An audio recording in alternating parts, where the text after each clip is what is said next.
Selamat malam, guten Abend,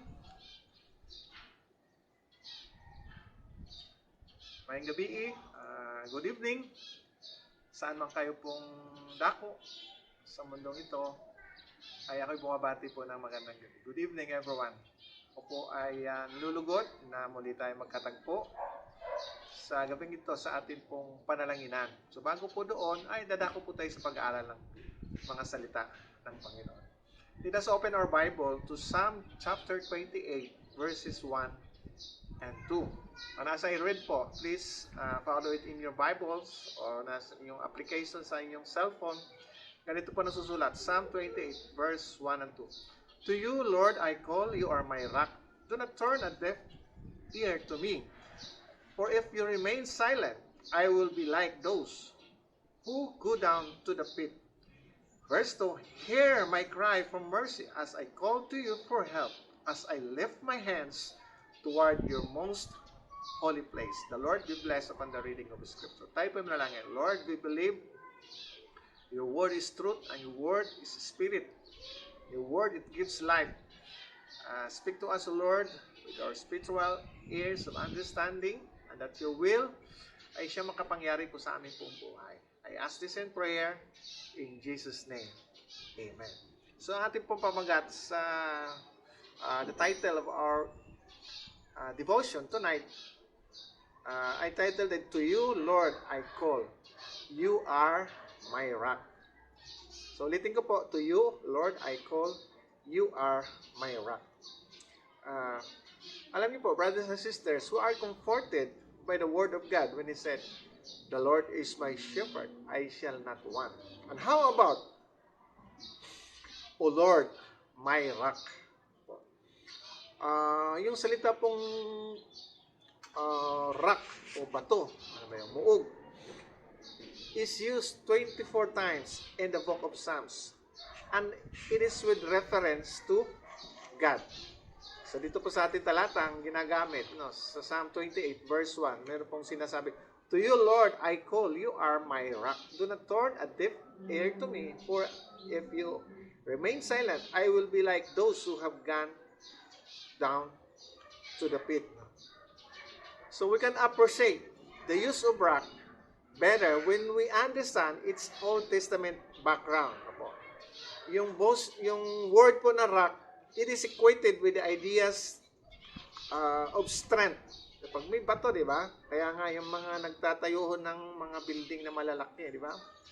Ay talagang hinahanap nila, yung talagang pinaka-foundation, yung bato. The word rock is equated to the idea of strength.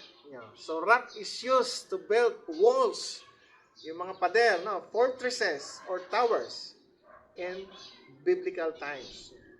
So many of the reference to God as my rock in the Psalms are prayed in the context of personal lament. So, nanalangin si David, kung panalangin niya, mayroong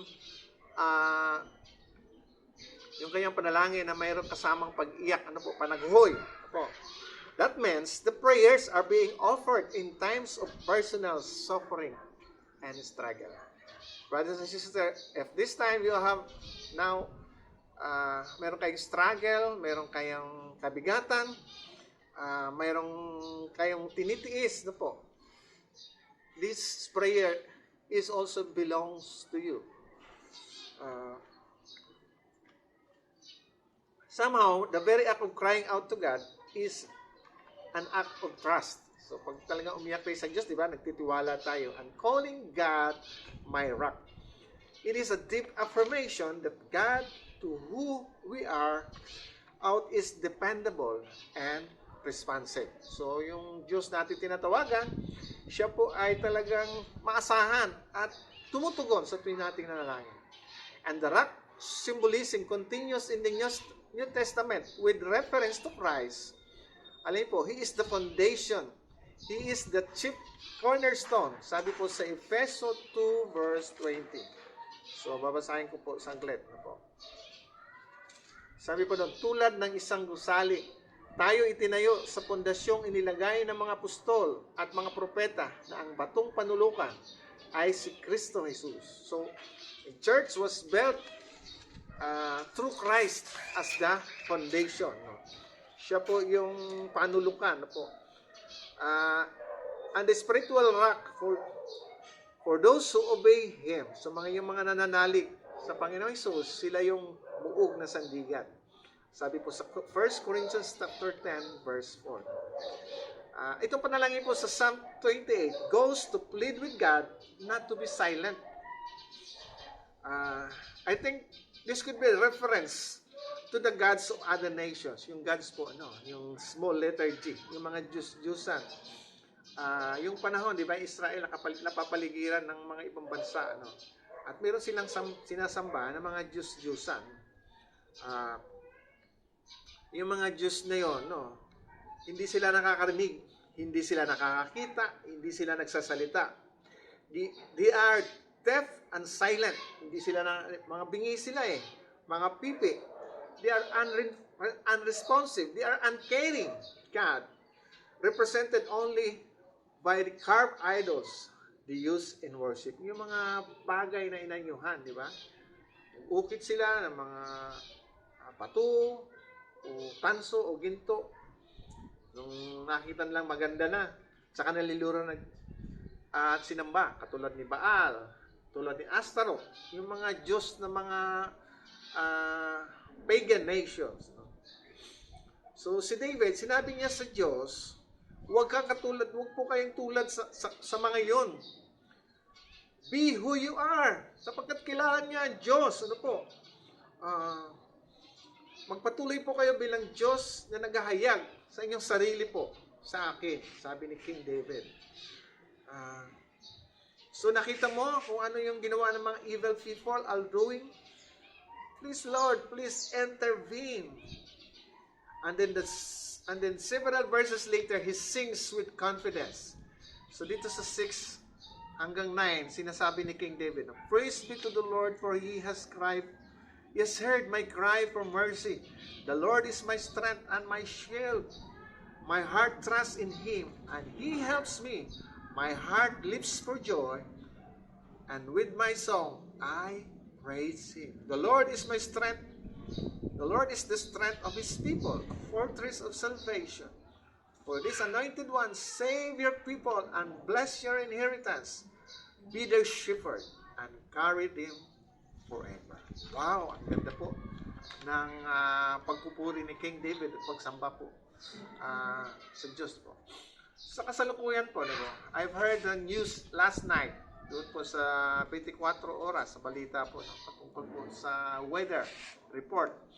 Doon po sa tinatawag na resident meteorologist ng Channel 7 na doon po sa parte ng Nueva Ecija nakapagtala po ito ng around 49 degrees centigrade ay kung tama yung pagkadinig po yung heat index doon sa Nueva Ecija. And that was too hot than normal, di po ba? Sobrang init po yun. Yan. So, yun po yung sinasabi doon sa balita nating narinig. So, alam po natin na mayroong global warming. Painit ang panahon. And as you know po, sa Israel po, makakapagsabi po ko sa inyo, among those places that have been visited, dahil ako'y nagtatrabaho sa ibang bansa, masasabi natin ang Israel, isa sa pinakamagandang bansa aking po napunta. Amen.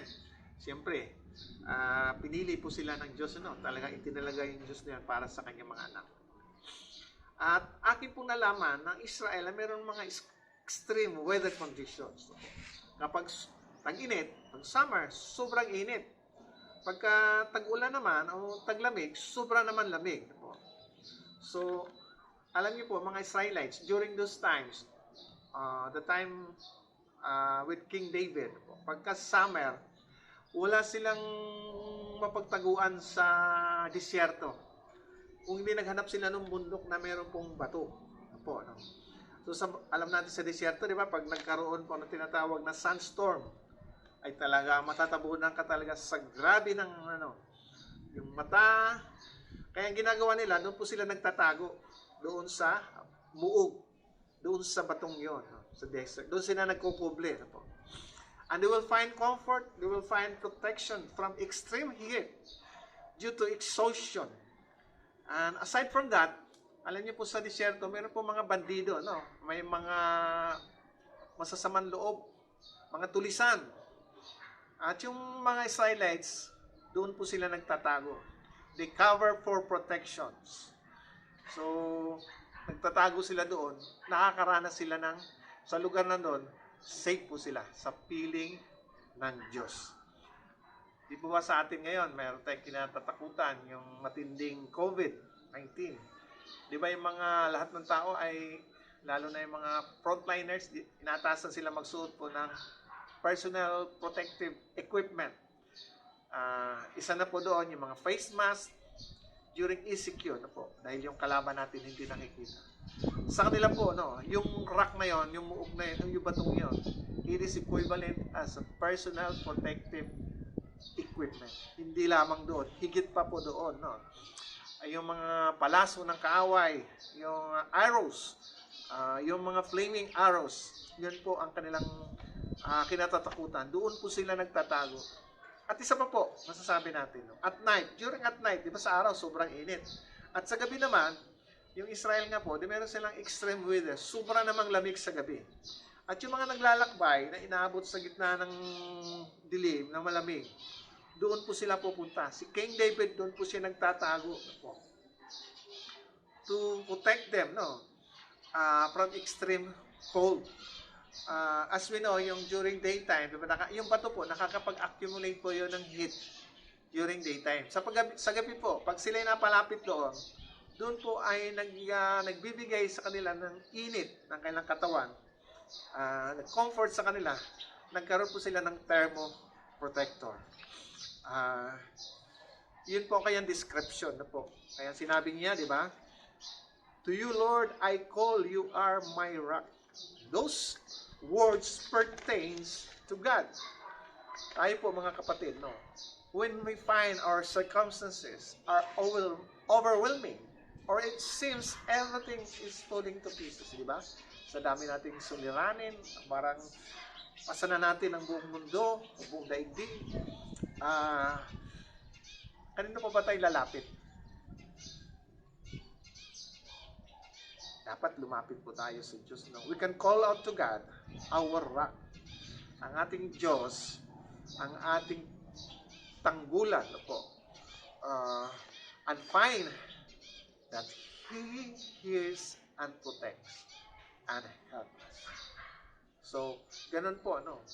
Sa piling ng Diyos, di ba? Pag tayo ay nag-devotion, tayo nanalangin. Di po ba yung mga kabigatan natin? Na i-unload natin, no? Yung matindi nating pangangailangan. Ano tayong tiwala natin na ang Diyos ang siyang tutugon at ang puprovide sa atin. Napakalapit lang po ng Diyos sa atin. God is just a prayer. I don't know kung ano pong naranasan nyo ngayon. Maybe you feel too warm or maybe you feel too cold. Lumapit po tayo sa ating Panginoon. He is our rock. He is our provider. He provides us. He has the thermoprotector that will protect us. Kaya po mga kapatid, no, napakabuti po ng Diyos sa ating pong buhay. At yung pangako niya, call unto me and I will answer you and I will show you great and mighty things which you do not know. Which you do not know. So, napakabuti po ng Diyos. Sa pagkakataon ito tayo lumapit sa panalangin. Tayo po manalangin.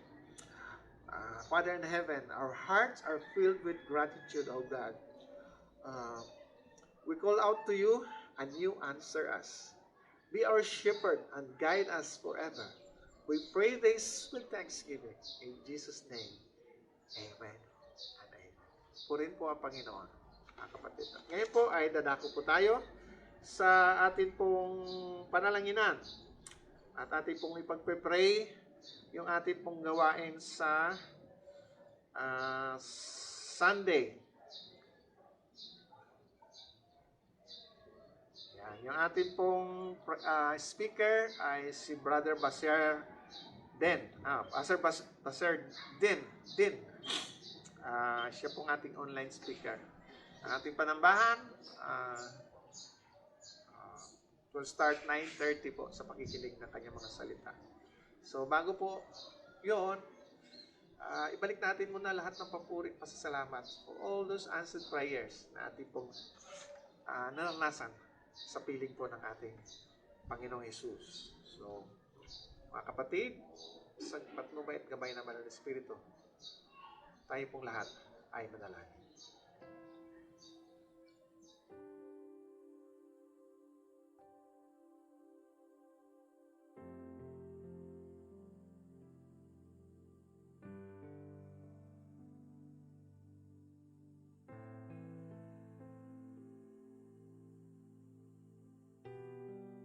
So, next po natin na prayer agenda ay ating po hingin sa Ama sa pangalan ng Jesus yung direction, yung guidance para sa ating iglesia.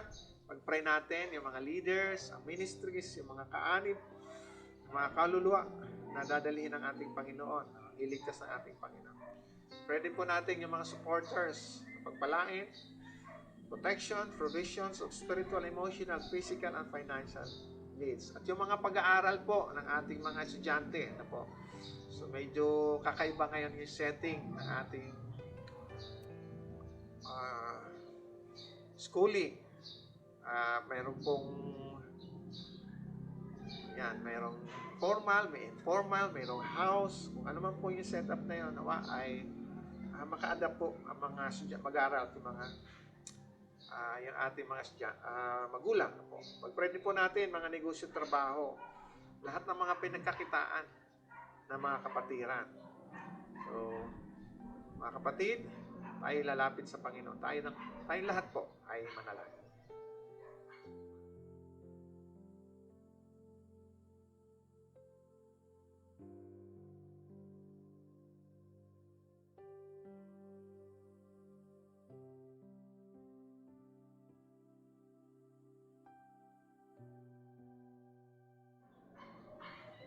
Sunod po natin ipanalangin yung atin pong i-review po natin yung pandemic. Prayer sa lahat ng mga nakaramdaman yun, for those infected or affected. Pag-pray din po natin palakasin yung ating immune system against those viruses, bacteria, and other illnesses, etc. Pag-pray din po natin yung pag-adapt natin back to GCQ at yung tinatawag natin na new norm, tinatawag ng ating gobyerno.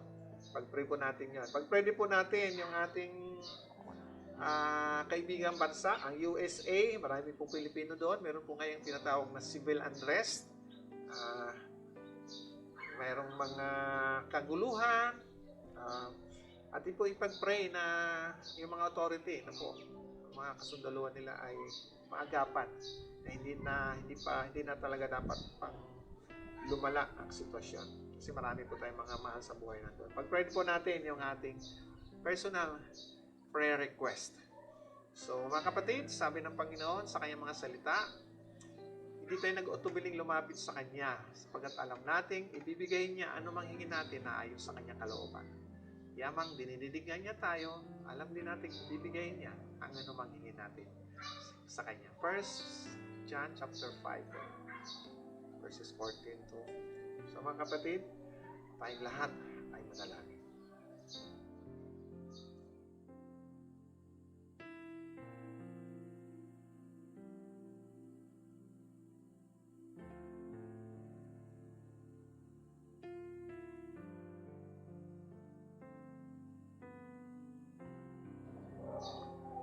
Sunod po natin na ipanalangin yung ating pong prevention. Yung ating mga frontliners, sila po ay proteksyonan ng Panginoon. AFP, PNP, mga TANODS, NGOs, ng mga nakikipaglaban po sa hindi nakikitang kalaban. So ipag-pray po natin yung ating Pangulo at yung kanyang kabinete, yung mga staff ng ating pamahalaan. Magpalain din po ang Panginoon nawa, magkaroon na po ng vaccine, cure, for the prevention o talaga maging effective po ito. Nawa na yung lahat ay makiisa, pagsunod sa mga protocols sa gera laban sa pandemic. Pag-pray po natin yung mga medical and food provision sa lahat ng mga apektado. Mga kapatid, sabi ng Panginoon sa kanyang mga salita, if my people who are called by my name shall humble themselves and pray and seek my face and turn from their wicked way, then I will hear from heaven and I will forgive their sins and I will heal the lands. Mga kapatid, tayo lalapit sa Panginoon.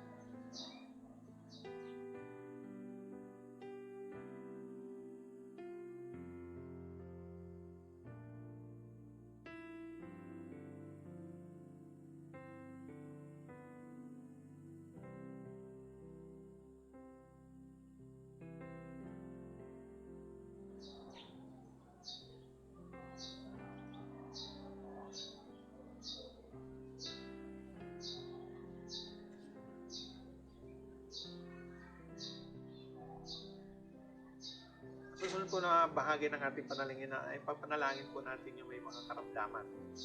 Those people who are physically challenged po. So alam natin na ang kagalingan ay nagmumula sa ating Panginoon Jesus. Kaya siya bumabahon mula sa langit, sa lupa. Ang kanyang ministry is to teach, to preach, and to heal. Yung mga may mga karamdaman. Pag-pray po natin, no? Pag-pray natin, Sister Tracy Angayosa, yung isa po sa mga masipag nating mga manggagawa po sa parting kabikulan. Pag-pray natin, meron po siyang diabetes. So, pinag-pray natin last week, maganda na po ang nangyari sa kanyang paa. Nakita po natin yung improvement. So, patuloy din po natin ipagpanalangin si Sister Tracy. Pag-pray natin si Kay Sanchez, patuloy yung recovery. Pag-pray po natin si Faith Tapalya, yung may bahay ng ating isang manggagawa doon po sa Bicol. Meron po siyang may bahay siya ni Pastor Danny. Nagkaroon po siya ng ectopic pregnancy. Ipag-pray yan. Rin po ipag-pray si Brother Ray Sagok sa kanyang glaucoma at yung aking hipag si Maris Ubanya, yung kanyang sinusitis.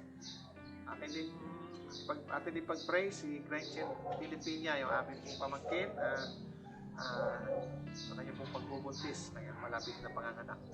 At sa lahat ng may mga karamdamang kilala ninyo, yung mga kaibigan, kamag-anak, sama rin po natin sa ating pong panalangin. Sabi ng Panginoon sa kanyang mga salita sa Santiago, and the prayer of faith shall save the sick, and the Lord shall raise them up. Confess your fault one to another and pray for one another that you will be healed. The prayer of a righteous man availeth much. Mga kapatid, sa gabay ng Banal na Espiritu tayo po lahat.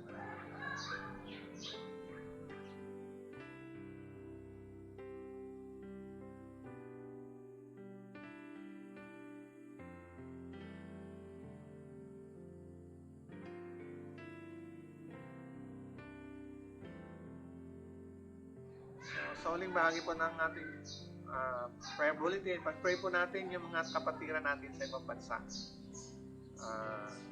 Doon sila, maayos naman maging kalagayan po nila. So, nandyan naman po sa list. So, alam natin na ang Diyos, siyang ating Banal na Espiritu, siyang mag-aaliw sa kanila. At siya rin po ang mangangalaga sapagkat He is the rock of our salvation. So mga kapatid, ay nalapit sa Panginoon. Tayo lahat ay manalangin.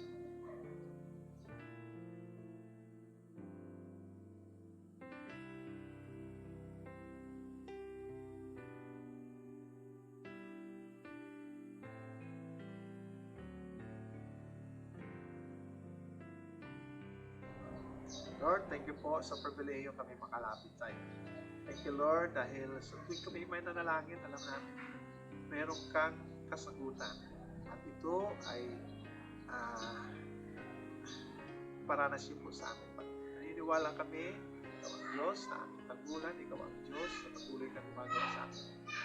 At sa tuwing kami ay may mga kabigatan, nung inalis ito, tinutugon. ating prayer. Palagi po ang bawat isa sa mga kapatid, saan man sila naroon ang inyong anong kalagayan nila, Panginoon. Ingatan niyo po sila, maging ligtas sila, ilayo sa infection ng COVID-19. Palakasin niyo po ang mga immune system. Pagpalain din po, Panginoon, yung may mga sakit. Pagpalain ko po ang kagalingan para sa kanila.